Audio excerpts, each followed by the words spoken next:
Hi, I'm Sarah. I'm a self-taught artist from Melbourne. I just finished doing a big market last weekend called the Makers and Shakers in Melbourne. It's a wonderful market. It's really so much fun to do. And yeah, I just wanted to give a rundown of what worked and what didn't and why.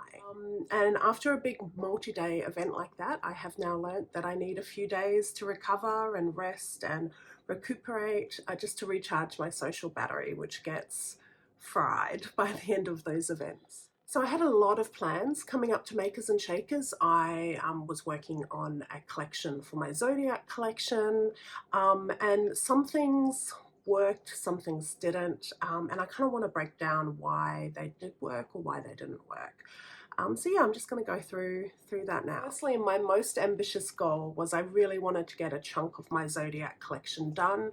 I thought they would be very giftable, be a great motivation for things for people to buy because they could buy their Zodiac sign or a friend's Zodiac sign print. But yes, there's a few things that kind of didn't really work out. So in regards to that, there's a couple of reasons why I actually didn't end up having any Zodiac collection with me at Makers and Shakers.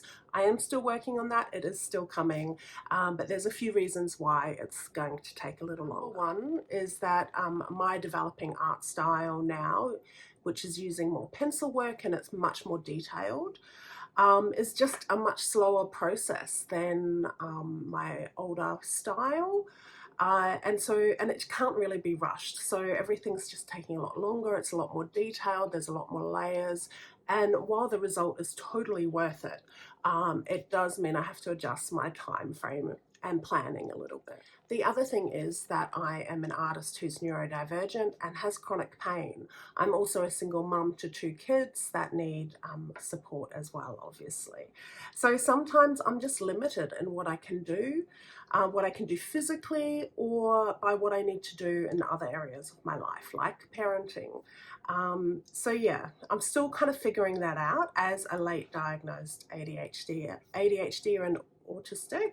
I'm trying to still learn about my actual capacity and how to function within it, as opposed to just frying myself and ending up in burnout again and again, which is not healthy nor sustainable, and I don't recommend just operating in that way. So learning about my own neurodivergence and then starting to unpack my actual needs and my own capacity, whilst challenging and confronting at times, because the inner ableist is real, right? Like I still think that I should be doing a lot more than I am, or that I'm not doing enough. That is my default at all times, basically.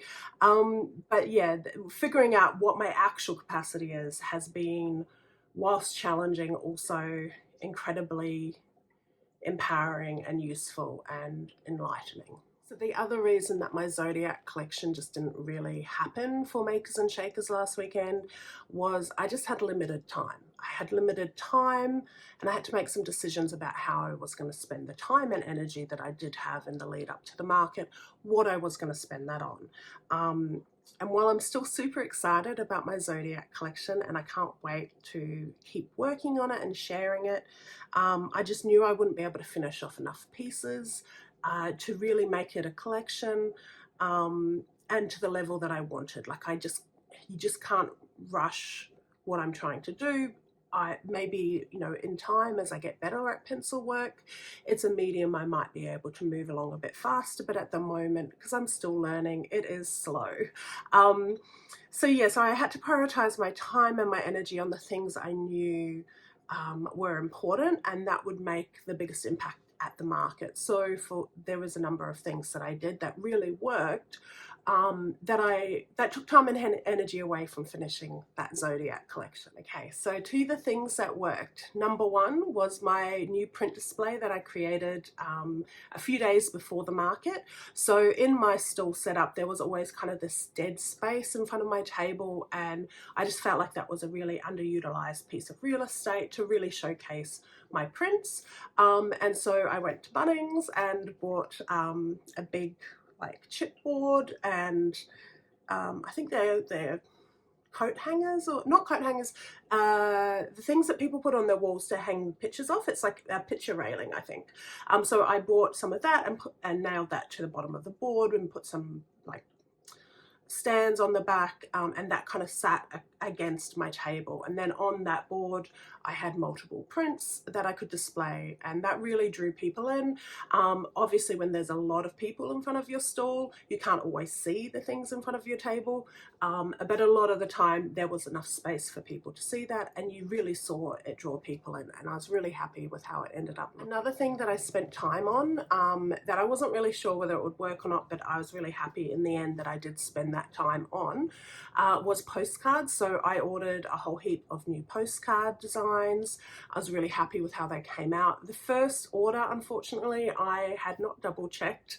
The quality, or the paper quality, was the same as my first lot of postcards. So I actually ordered accidentally the economical choice, which was fine, but it just did not stand up to the other postcards that I already had that were really glossy and thicker, and they really had that luxe feeling and were much more, I think, worth paying money for, frankly. So I ended up reordering them and hurrying the postage along and prioritizing the postage. And yeah, I was really happy I did that, really happy with having the more designs.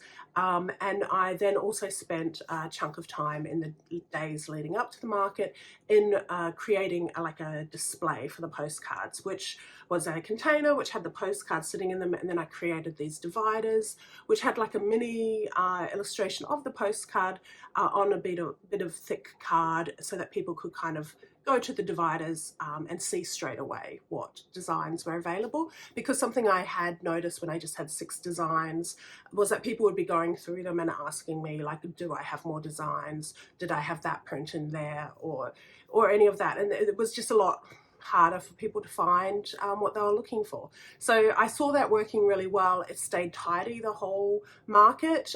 So me and my daughter, who was helping me, weren't there kind of like fiddling with it the whole day, just trying to keep it looking functional. So that's a real positive in this case. So I did a bit of a stall layout kind of adjustment in the lead up to this market. There was a few things that I wanted to change up a bit about how my table was set up and how my stands were kind of organized on the table. I also bought a new tablecloth, which I was really happy with the color choice. I wasn't sure when I bought it if it would work, but actually in amongst the stall layout, it worked really well. It was more of a neutral color, and it just allowed all of the artwork that kind of was sitting on this kind of taupe color velvet to really pop. And yeah, I was really happy with how that came about. So sometimes some markets require different types of layout. This is quite an involved setup. There's a backing stand that you have, a sign, back sign. There's yeah, you want to look professional. I don't want to look like the homemade stall in amongst, all of the beautiful professionals that I'm there with. Another thing that I was really happy that I spent some time on in the weeks leading up to the market was I created some small originals. I had some originals for my studio that I was going to bring anyway, but I really wanted to create some kind of looser originals on this beautiful paper that I have, that has flowers embedded in the paper, and it's just gorgeous. And I was really happy with how these originals came out. Now it's interesting because I actually didn't sell any originals last weekend. However, I'm still clocking this as a win and worth the time and effort, because what I noticed is my larger original that I had with me, along with some of the smaller originals, including the ones on the handmade paper, were really often the things that made people stop when they were walking through the market in front of my stall, stop and then come over to have a better look. Now, in these types of markets, it's really important to stand out or to draw people's attention, because it's so easy to get lost. It was like it's hundreds of stall holders. They're all amazing. It's a very curated market, so there's amazing artists there. There's so many beautiful things, so many amazing stall setups, and then you're there with thousands of people. Now, every time I had to go to the bathroom or went to get coffee or anything like that, it was quite overwhelming walking around. So it's overwhelming, and there were people that, like, I loved their stuff, but I just couldn't get over there to see their things. I did manage to buy some beautiful things though, don't you worry. So yeah, it's I think I'm clocking this as a win, even though I didn't sell any originals, because I definitely made some sales based off people kind of stopping because of my originals and coming in closer, checking out my stuff, and then maybe they bought a colouring in book or some stickers, all of those things. Okay, so now I'm going to talk about the products that were successes over the weekend. So number one, if I'm looking at individual products, I would say were stickers. I sold a lot of stickers, which I think was really, really good. I knew that I would sell quite a few. I think people that like your stuff but maybe don't want to commit to an art print, can't choose which one they want, or don't have the money for it, postcards and stickers are great options, right? Like that's how I support artists that I can't afford to buy other stuff off. So yeah, I think they were really, really good. Some of the things I tried that was new and different this market was I really leant into making some sticker packs where I had like 6 stickers in a pack, and you got, you know, them at a slightly cheaper rate than if you're buying individual stickers. I didn't think they were selling that well during the market, but when I went back and looked at my actual sales figures today, they actually sold pretty good. So they almost sold the same amount as single stickers. So I'm going to chalk that up to success, actually. I think that's a win. Yeah. My number 2 bestseller over the weekend was my colouring in books, which I love. I'm really proud of my colouring in books. They took ages to make. They were such a learning experience. And this has really motivated me to go, I need to go and finish my next colouring in book that I'm half done. Because sometimes, especially say online, you might not be getting many sales and you're like, oh, who even wants this? But over the weekend, I had so many people who bought the colouring in book and just really loved it. It was a bit of a surprise actually, but I think what I noticed over the weekend was that people didn't seem to be spending a huge amount.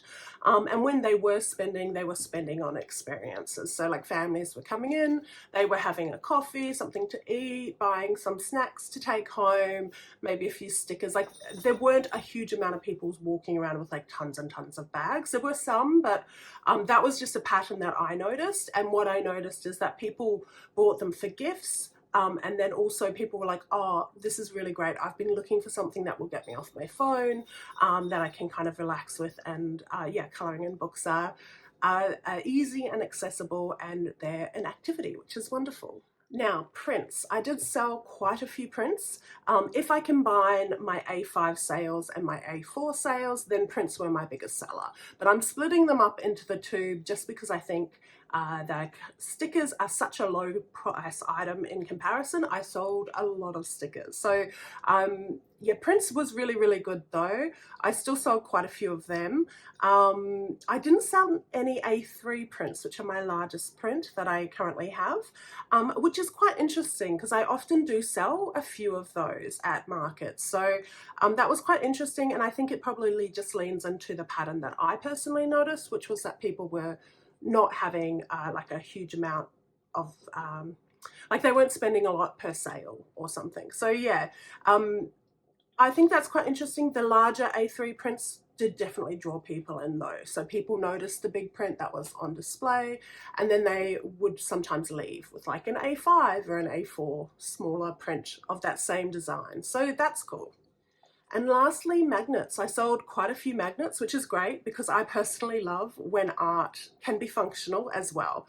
And my magnets are quite big, and they really do, they're great for fridges. I love them on my fridge. I stick a lot of stuff to my fridge, so I need big ass magnets. So yeah, that was quite good as well. Now overall, the vibe of the market was amazing. Makers and Shakers is an amazingly run market. Everybody's lovely there. I've never had a bad experience with the stall holder, honestly.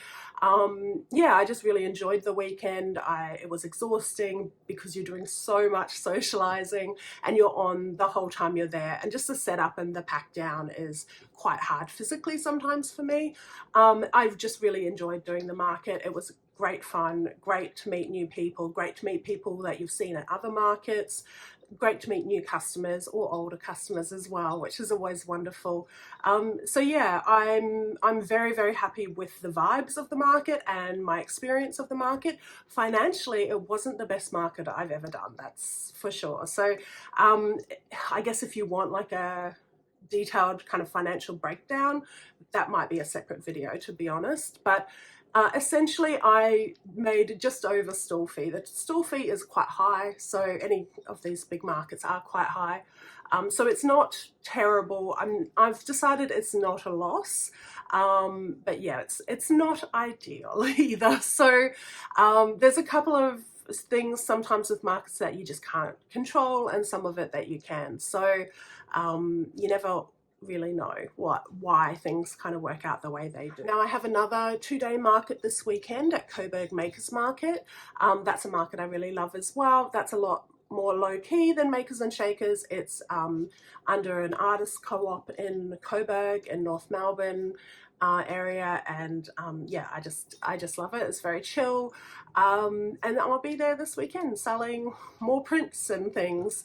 I'm going to continue working on my Zodiac collection. I have a few other projects that I'm going to start sharing, how I work on collections, how I develop an idea, and then how I execute it.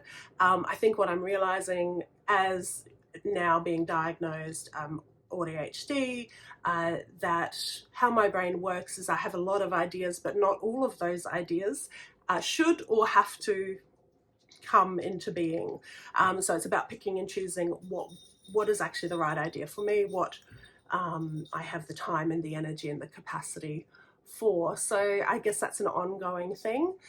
So yeah, come along for the journey. If you want to learn, if you have any questions, let me know and I can do more videos, I guess. Bye.